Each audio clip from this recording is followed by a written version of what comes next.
Hello प्यारे बच्चों, आज हम आए हैं एक और नई कहानी के साथ। लेकिन सबसे पहले जल्दी से चैनल को सब्सक्राइब कर दें और लेते रहें नई नई मज़ेदार कहानियों का मज़ा। तो बच्चों, आज की कहानी का नाम है राजा और मूर्ख बंदर। ये कहानी एक राजा की है जो अपने पास एक बंदर रखता था। वह उस बंदर को बहुत अच्छे से पालता था। बंदर भी उस राजा से बहुत प्यार करता था। वह अपने राजा की अच्छे से सेवा करता था, लेकिन बंदर बहुत ज़्यादा मूर्ख था। मूर्ख होने की वजह से वह बंदर उल्टे सीधे काम किया करता था। लेकिन राजा को बंदर से बहुत लगाव था, तो उस बंदर की गलतियों को नज़रअंदाज कर देते थे।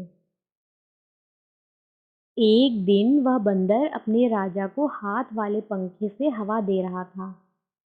वह बड़े आराम से हवा दे रहा था और अपने राजा को सुकून से सोता हुआ देख रहा था। वह मन ही मन बहुत खुश था। जब वह ऐसा कर रहा था, तभी वहाँ एक मक्खी आकर भिनभिनाने लगी। मक्खी को भिनभिनाता देखकर बंदर ने उसे भगाने की बहुत कोशिश की, लेकिन वह मक्खी वहाँ से भागने का नाम ही नहीं ले रही थी। जब वह मक्खी राजा के सर पर बैठती, तो बंदर राजा के सर के पास तेजी से हवा करने लगता। फिर वह मक्खी उड़कर राजा के छाती पर जाकर बैठ गई। तो बंदर राजा के छाती पर तेजी से हवा करने लगा। फिर वह मक्खी उड़कर राजा के पेट पर बैठ गई। तब बंदर पेट पर तेजी से हवा करने लगा। वह बंदर उल्टी सीधी हरकतें करने लगा था, लेकिन राजा बड़े आराम से सो रहा था। मक्खी बार बार यहाँ वहाँ राजा के ऊपर बैठ रही थी, और अब उस मक्खी से बंदर बहुत ही ज़्यादा परेशान हो गया था। वह मक्खी वापस से जाकर राजा के नाक पर बैठ गई। गुस्से में आकर वह बंदर म्यान में रखी हुई तलवार को निकालकर राजा के पेट पर चढ़ गया। पेट पर चढ़ने के बाद उसने तलवार को ऊपर उठाया। बंदर के ऐसा करने की वजह से राजा की नींद खुल गई, और बंदर को इस तरह तलवार को लिए खड़ा देख राजा डर गया। तभी वह मक्खी राजा के नाक से हटकर हवा में उड़ने लगी।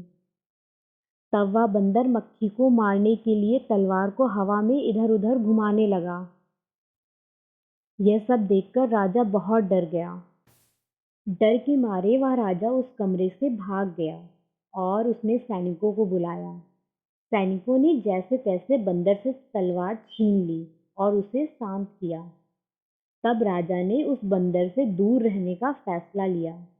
उन्हें इस बात से दुख तो था, लेकिन बंदर की इस बेवकूफ़ी की वजह से उन्होंने ये फैसला लिया। और इस कहानी से हमें यह सीख मिलती है कि बेवकूफ़ लोगों को अपने आसपास जगह देने से मुसीबत आपके ऊपर भी आ सकती है।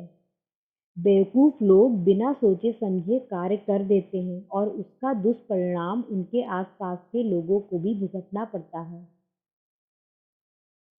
तो बच्चों, ये थी राजा और मूर्ख बंदर की कहानी। अगर आपको ये कहानी पसंद आई है, तो इस वीडियो को लाइक करें और इसे अपने दोस्तों के साथ शेयर करना ना भूलें। धन्यवाद।